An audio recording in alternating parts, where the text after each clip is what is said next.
Hello, everybody, and welcome to today's episode of the Live Shit, Get Banged podcast. And for the first time in a while, you've got both of us at once. I was going to say, we're back together. It's not just... My dad actually said to me the other day, and hearing him repeat it back to me, he was like, hello and welcome to it. Like, he copied like the exact tonality of how I introduced the podcast. And I was like, oh God. I do it with check-ins as well. Like, it's Cheeky just bugger. the same tonality every time. It's So your it's nice to hosting not be voice. on my own today. And I think it's actually been nice to get back together just at work and bouncing ideas off of each other. Yeah. And it's good to have Ben back. Ben's been on annual leave. He's buggered off on holiday for the last couple of weeks. Yeah, and somehow enjoyed cooler weather in Portugal than you had in the UK. Like, when I got back, all of my clients were just like, I'm not going to lie, I've tried, but it's been hard. Portugal is where you went. I couldn't think of where it was last week. And I was going, was it Cyprus? And I was like, no, that's not quite right. Portugal, that's where you went. Yeah, no, Portugal. We actually went somewhere we'd been before. It's called Carveiro in the Algarve. And it was nice. It's so different with a toddler. And obviously she just had like the undivided attention of me, Soph, my mum and dad, my brother, who she decided is now called Cole when his name's Lee, and she just called him Cole the entire holiday. Interesting. Where's that come from? She calls her auntie Nicole Cole, but she now calls her two aunties Cole and her uncle Cole. It sounds like she's generalised it so that anybody who is a family member is called Cole. Is Cole. For anybody wondering what the hell we're talking about, if you're joining us for the first time, Jen? I was going to say Ben has a daughter, and it came out backwards. Ben has a daughter who's going to be soon celebrating her second birthday. Yeah, Friday. Crazy. Friday. But they've just all been on a lovely holiday together. So Ben's daughter Lila and the rest of Ben's family as well. Yeah, chasing Lila around Portugal for 10 days. Little madam. No, it was nice. We're going to have to start calling you Cole as your nickname. Cole 1. I don't mind Cole 2. Coach Cole. Cole Carmichael has a good ring to it. So how does it feel after coming back from a lovely relaxing stint away? Good. Refreshed? Good. No, that's why I paused for dramatic effect, trying to find the right words. No, it's holidays are just different, I think, with a toddler. And obviously having Lila has allowed me to relate from a coaching perspective to a lot of my clients that are parents a lot more, because like downtime and like, what's the word, like self-regulation and de-stressing it's just different. It's just little pockets wherever you can grab it, but it's just different. Like, I had a lovely holiday. It was just so nice to spend so much time with Lila and Zoe from the rest of my family, but you don't quite get that. Like, I'm really chilled and I'm ready to get back into work feeling. It's just like, right, just back into a different environment of chaos. This is how I know that I'm still not ready for children. So thank you for my weekly contraception. As soon as you said there's no time for self-regulation, I was like, well, I would be an absolute mess. I mean, like, there was a couple of evenings where because obviously it's so exciting, it's so different, it's a different environment, but there was a couple of evenings where we managed to put her to bed, and you just get like a couple of hours to be like, oh my God, I don't need to look where she is or what she's doing or what she's up to. And yeah, it's little pockets of peace, but I wouldn't change it for the world. And I think every parent says that, like, the chaos is chaos. Beautiful chaos. It's lovely chaos. I love that. And for anybody who is soon to be on a holiday or a trip, whether you are buggering off for a work trip or you've got a leisurely trip coming up, we did a podcast episode 2 episodes back, so episode 28, on how to navigate holidays and pursue fat loss at the same time. So if you are thinking, God, I need a bit of support, I've got an upcoming trip, I don't know how the hell to handle it, go back to episode 28 and go and give it a listen. Yeah, that was a fantastic episode as well. Thank you very much, Ben. Thank you so much. And if you're not following us already on Spotify or YouTube, what the hell are you doing with your life? Go and give us a follow, and you'll be able to check out the other fabulous 29 episodes that we have recorded for you guys. Yeah, episode 30. I mean, I thought we'd get here, but it's still a bit of a feeling of like, that's quite cool that we managed to stick at it for 30 episodes. I'm proud of us. And also, we speak about imperfect action all the time. Please know that every single episode that we have ever recorded for you all has been a complete bod job. Actually, some of them we've prepared and we've been in the studio and we've had the camera set up and we've written notes, but 90% of them we're just winging it and trying to quickly shove an hour into our calendar to make sure that we get it done, which is exactly what we've done today. We had about 20 technical issues before we actually got on camera today. Is this podcast even going to record? Who fucking knows? But just know that we are practicing imperfect action with you guys. Yeah, and I think the podcast is actually that's going to be. I'm going to reference that with clients because it's a really good example of how we envisioned putting a day in our calendars to meet up, batch record like 4, 5, 6 episodes at a time, and life has happened for you and life has happened for me, and we've obviously had to do solo episodes in between, and we've ended up switching to recording them remotely weekly. And I think it's just a perfect example of that's the only way that we're going to get to 50 episodes, but it's far from how we first envisioned doing it. And that's what we kind of preach to you guys as we go through these different topics. Yeah. Number one, fuck about and find out. And don't be afraid to adapt when things go to shit. And number two, don't worry about things being perfect and simply crack on the best that you can anyway. So have you got anything exciting coming up across the next few months, Ben? I feel like we haven't spoken about what your plans. So my physio is going to be absolutely fuming with me. And I mean, I don't think he's going to listen to this, which is good. I'm going to send it to him. But I got roped into another half marathon. And the reason why he's going to be fuming with me is because this is exactly what I did last time. This is a perfect example as do as we say, not as we do, because I end up, after my last experience, going, right, I'm not going to do that again. I'm going to give myself plenty of time. I'm not going to get roped into one. I'm going to give myself like a good runway of making sure that I'm prehabbing the injuries that I've had in the past, which is I've had a couple of stress fractures in my feet. And I'm then going to give myself like a good 6 to 9 months to build a foundation, then build up to it. I'm doing a half marathon in 3 months and I'm currently not running very often at all. That is so exciting. Which half marathon is it that you're doing? It's the Folkestone half marathon. And it came about because when I was a face-to-face PT, I had this little park run club, and it was really kind of close knit, and we all really, really enjoyed the community side of it. And just when Lila was born and I joined Henley Fitness and life got even busier, it just became harder to get to park runs every single Saturday. But we have done a couple of half marathons that we've all trained for together and prepared for. And like, there's a real nice kind of community feel to it. And my sister-in-law, who was one of my PT clients, she did the London Landmarks half marathon this year. Beautiful. And she said it was such a cool marathon, like the crowd, like the event, like the atmosphere.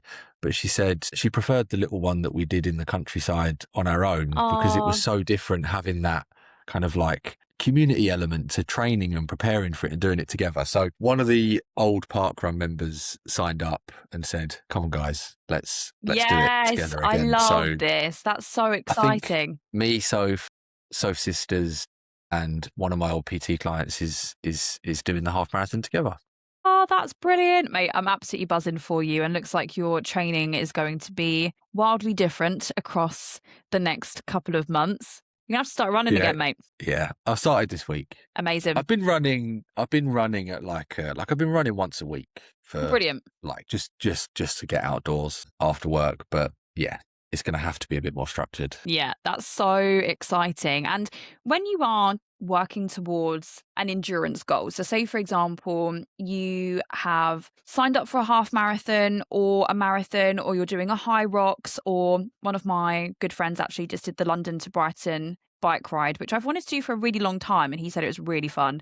Or any kind of long distance endurance sport. We've got a lot of clients actually that are currently training for ultra marathons or doing, long hikes. The way that we approach our training and our nutrition drastically changes. So I think today's topic, we wanted to explore ways that your training is going to adapt, and actually how, if you are somebody that has a fat loss goal, which a lot of you guys do, how actually we might need to make some changes to those goals and how there could be a conflict in goals there as well. Yeah, and I think on the surface, and I'd be interested to hear if you have a similar experience with clients. I think signing up for an event on the whole can be a really positive thing. Like for me, it's going to give me a bit of a kick up the arse to do some more structured training, move away from just running once a week, like for maintenance and for the enjoyment of it. And it's going to give me a bit more structure and a bit of a boost. And I think it can be a really motivating thing to do,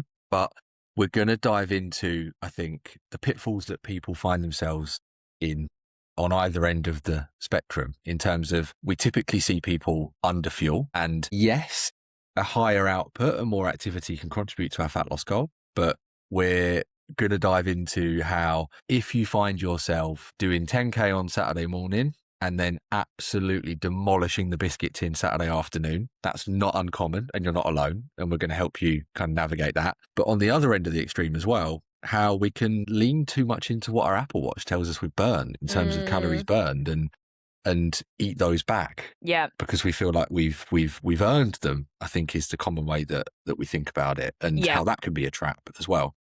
I often, when I start working with somebody new and they have told me that they are pursuing fat loss, maybe for the first time, or they've been through previous attempts at fat loss and really struggled. And when the next sentence is, I've signed up for a half marathon to help, my immediate internal reaction is, no, no, no, no.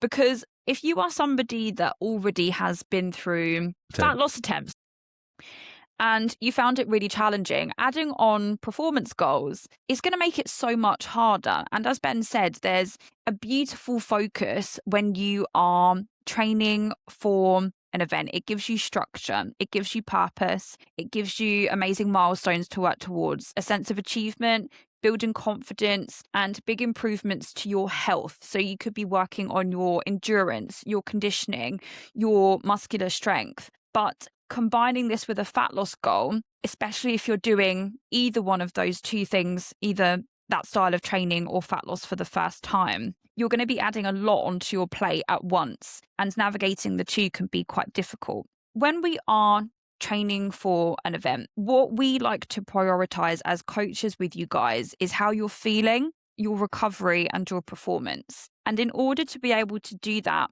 optimally, we actually are thinking about how well we can fuel your body and how we can make sure that you are eating enough so that you can sustain that level of output. Because each week you're going to be increasing your mileage, you're going to be moving more, you're going to be pushing your body to new extremes that it hasn't yet done before. And in order to do that, that fuel needs to come from somewhere. It's like trying to run a car but not having any petrol. You know, that car is going to stop running at some point. And sometimes or a lot of the time when we have the two goals running at once, we find ourselves in a position where we're either noticing that we're feeling super low energy, our recovery is not in a great place, we are noticing a dip in performance and finding things really, really hard to push out of that comfort zone. Or on the flip side, finding it really fucking hard to actually stick to a calorie deficit whilst you've got that new level of output. And this is where we see the conflict in goals, because we're trying to push our bodies, we're trying to do these new amazing things and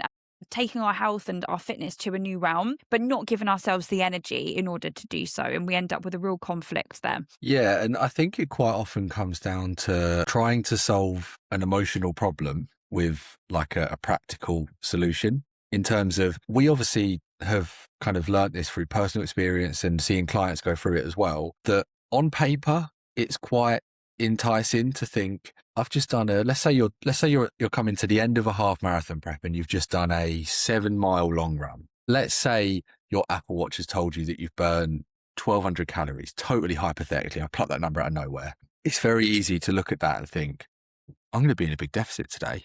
That could put me in a bigger deficit for the week, and then I could lose a bit more weight this week. And it's quite kind of appealing to think, if I eat to my normal deficit calories, having done that 7-mile run, that's going to put me in a really good spot. But we forget that there's going to be an emotional human being a few hours post run that's going to be absolutely starving and drained and fatigued, because they've not fueled for the run, they've not refueled after properly. And I think so many things when we're trying to pursue any goal, but fat loss especially, we forget that we're human. We're going to feel emotions. We're going to be tired, hungry, exhausted. And I think that's where the trap kind of comes from, is on paper, it's like, I could use this half marathon prep to be in an even bigger deficit, but not actually thinking about how the human is going to feel Yeah.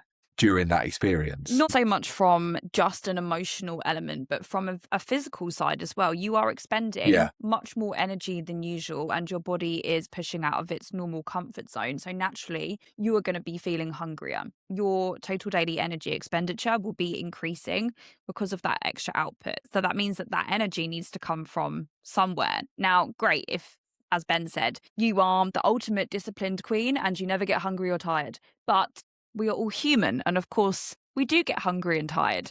And, I think we can then find ourselves in a position where we're trying to stick to a deficit and actually not giving ourselves permission to have that extra fuel, and potentially ending up in a position where we're then falling balls deep into a biscuit tin because we feel like I'm lacking the discipline, I'm lacking the self-control, but actually you're pushing yourself to a point where you're making it a lot harder for yourself. Yeah. And I think the overarching thing is separating the two, isn't it? Absolutely.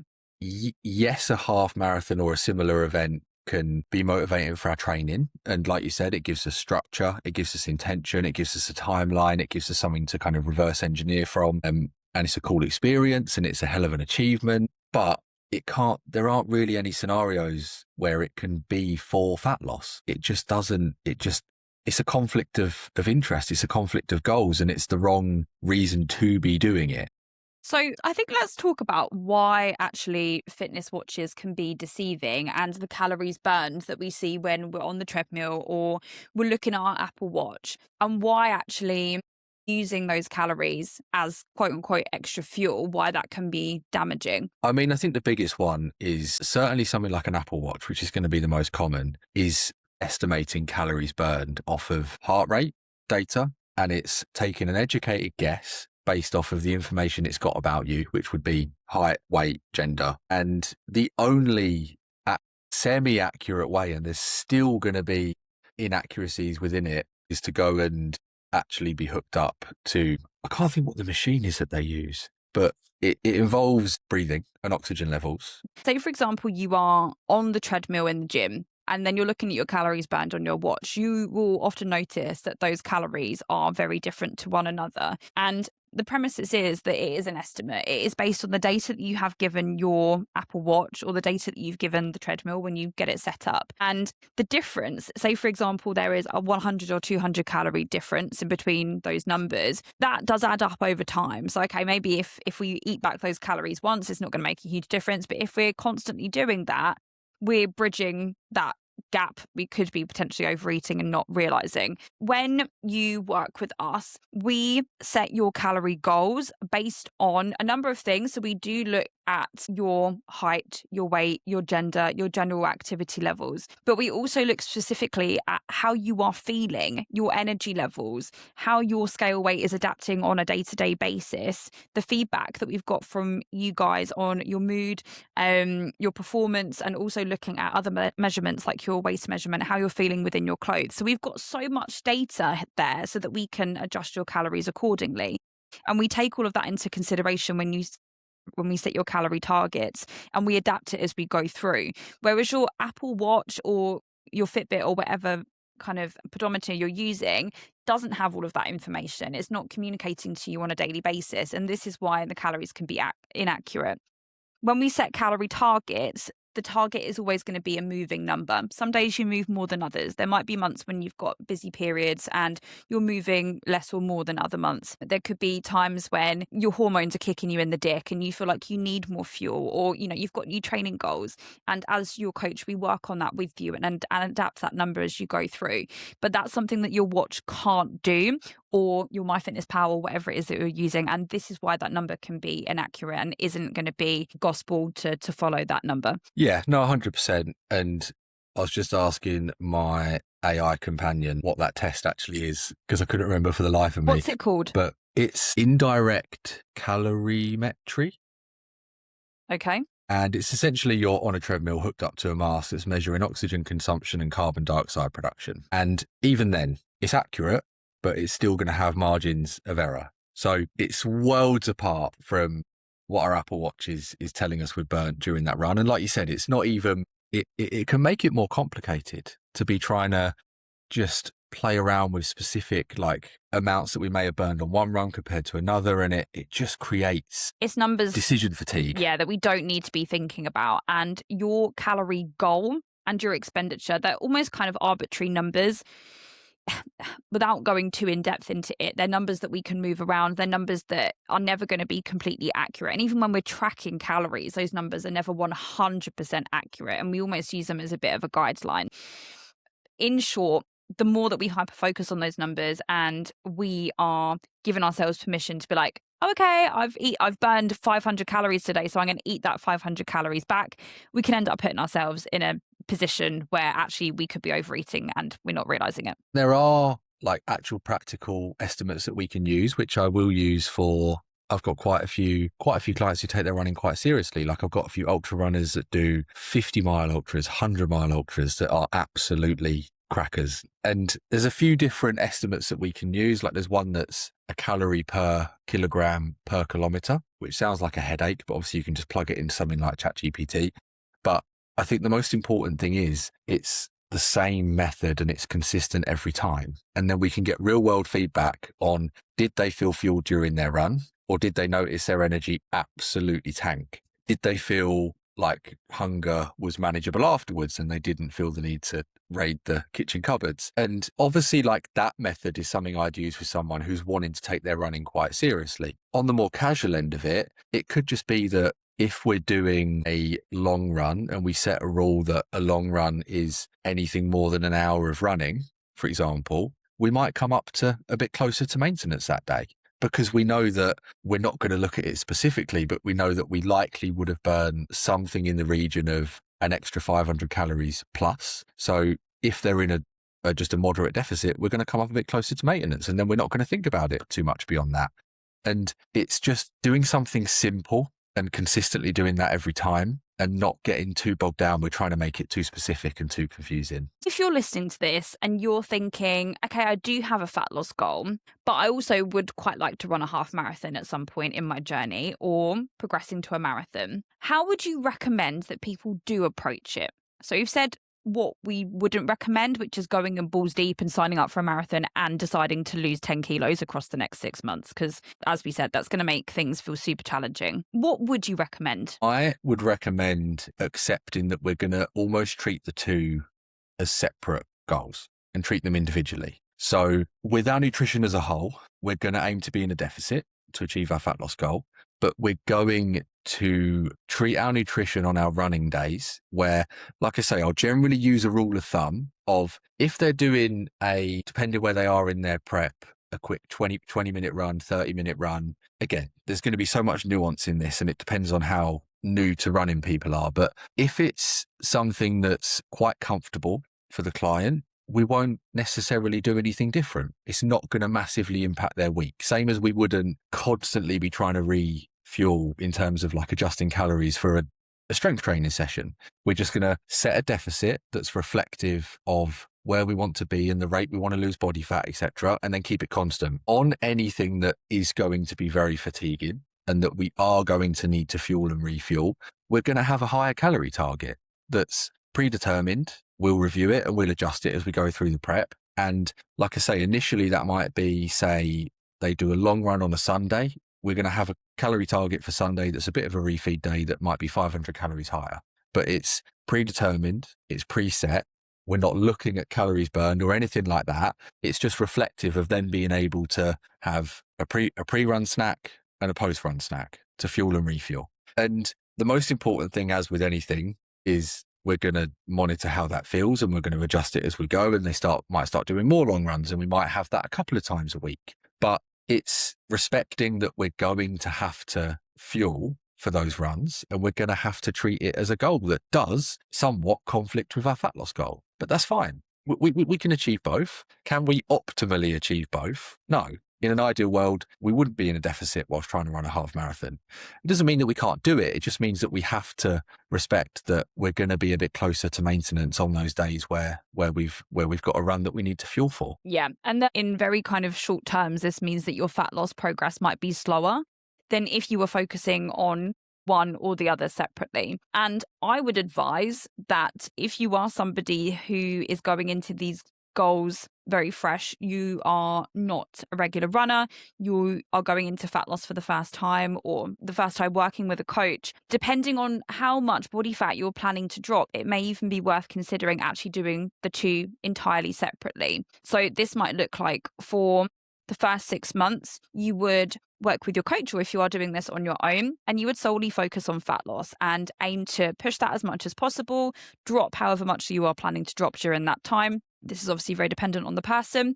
And then after this, say, right, I'm ready to come back up to maintenance now. I'm going to be at a lighter weight. You know, during that time, you might have introduced light cardio each week, or you've got into a good rhythm of doing your cardio work quite casually. In the meantime, obviously, ideally incorporating some strength training in there as well. So you should be in a position where you're feeling fitter, which will massively contribute to your performance as well. And then once that fat loss goal is done and dusted, bringing you back up to maintenance, and then you can focus on your performance for your endurance sport or whatever event you've got coming up. And this is why actually thinking about your goals and zooming out and looking at the bigger picture can be so incredibly helpful, because when we're thinking about fat loss, when we're thinking about performance, when we're thinking about these big goals, we have to acknowledge that it takes time. Having that, I'm going to get everything sorted in the next 6 months and it's going to be a quick fix, often makes things so much harder. And actually, when we break it down and we can say, right, let's focus on this thing first, let's get that done and dusted, and we'll be patient. Then when we're feeling in a good place with your fat loss, we've got that done and dusted, and then boom, we can come into some performance work. And actually, that can make it really fun because we've got that end goal. And this is something that I've done very recently with quite a few one-to-one clients. We've gone through a fat loss phase, we've got that done and dusted in X amount of months, and then we've gone, okay, what cool shit can we focus on now? And they're like, oh, I've actually always wanted to run an ultra, or I've always wanted to do a high rocks. And then we can put you through that training, and because you're not trying to do everything at once, now you're feeling fucking fabulous so that you can do it, and we can eat all the food and, obviously, making sure that we're not regaining that body fat, and focus on actually feeling good within your training. Yeah, and I think a really good practical example with a client of mine at the moment that will help people to kind of visualize how we actually approach it with clients is my client Natalia is sensible, and she didn't give me 3 months to prep her for a marathon like me. She's doing a marathon in December, and she signed up for it last December. So we looked at that 12 months that we had and we said, right, she wanted to do a fat loss phase. So we said the first 3 months of this year, we're going to spend doing that fat loss phase. And we're going to start to build a foundation with our running, which was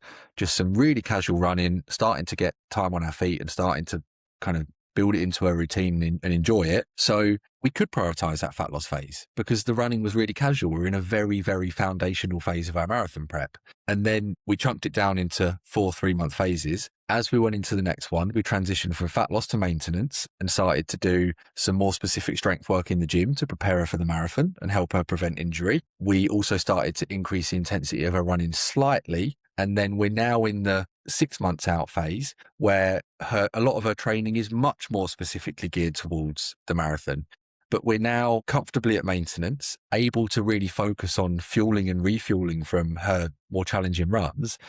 And as the need for her training to become much more demanding and marathon specific has increased, we've moved away from fat loss and been at maintenance. So we did that fat loss phase when our training needed to be less demanding and less specific. And I think that's a really nice way to approach it if we have time to do that. And like you said, it's also kind of in the bigger picture, a really cool transition to go from I want to lose fat to hell yeah, I'm eating a shitload of carbs for the marathon that I'm going to be doing at the end of the year, and fueling my body and seeing how that focus on performance can feel. It's a really cool shift for people. I had a client that was actually doing the group coaching with us and was prepping for London Marathon. And this is a prime example of a conflict in interests. And we had the debate back and forth of, I want to lose body fat, but I also want to train for London Marathon. She loves running. And we had the conversation of, look, the reason why you're finding it so hard is because you're trying to pursue two different goals at once. And if you are somebody that can do that, and Ben's given previously a really good example of how we can jiggle the two, and especially if you're an experienced runner, you might find that actually you can do both at the same time. But if you can't,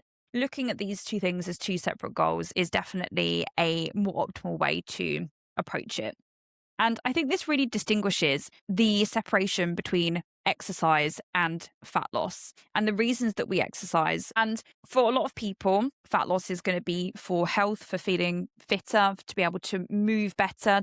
But for a lot of you guys, it would also be for aesthetics only. And that's also okay. When we have that time between I'm exercising to burn calories, I'm going to the gym to burn calories, I'm running to burn calories, it creates a really interesting relationship between the two, in that it can feel like we're only exercising to do that thing, when actually, as we've explained to you today, often that isn't going to support you with your fat loss goal. If anything, it's a huge conflict in interests. And I think such a cool way to approach looking at your exercise is by thinking about movement to improve your health, improve your performance, improve your abilities and what your body can do. So if we're thinking about endurance sports, it is improving your cardiovascular health, it is pushing your body out of your comfort zone, it is creating routine, it is having those endorphins, and the mental challenge of that as well is beautiful.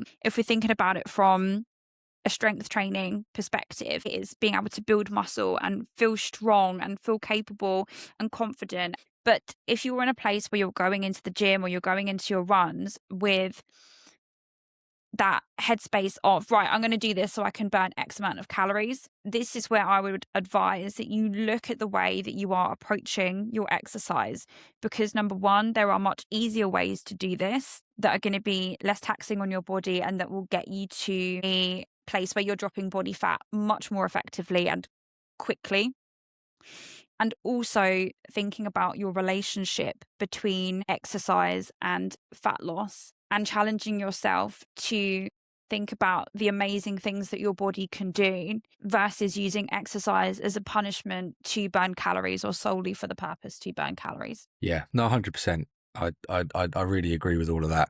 And I've said it out loud now, so I suppose I better give a little weekly update on the half marathon prep. And You I think it'll need be to. cool. Yeah, I think it'll be cool to kind of document the bits that we spoke about today and share some bits that I'm doing and how I'm feeling as we go through it. As I'm a mix of excited and, oh my God, what have I done at the moment?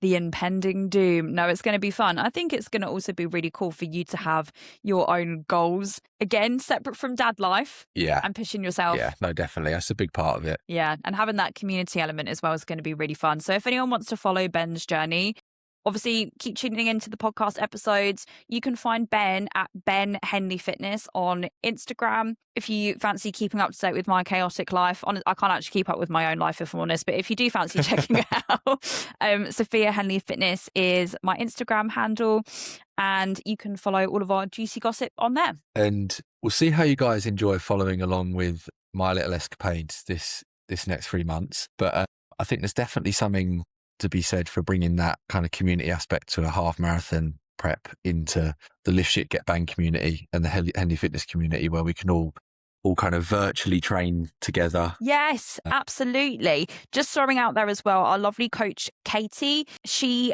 currently is doing a virtual run club. So if you are part of the Blitz Your Bits group coaching, or you're on our Henley Fitness lifting club as an ex-client, or you're one of our one-to-one clients, she has shared lots of details of the virtual run club on there. If you're not a client of ours and you're interested, drop us a comment below and we will drop you a link so you can get involved in. She's got a WhatsApp chat going on. She does virtual runs every Tuesday and she's building a really amazing community around that. So yeah, go and check it out. Yeah, and speaking of Blitzy Bits, we have our Blitzy Bits summer pump, as I'm sure you guys may have seen on Rachel's Instagram, the main Henley Fitness Instagram. So we've got the group coaching launching to the public on the 10th of July. So if you haven't nabbed your spot already, get that spot, get signed up, get yourself on the waiting list, because last round we sold out in a matter of minutes. So make sure to nab that spot. Yeah. they go quick. They still go very, very quick. So make sure you guys are keeping an eye on your emails on the 10th.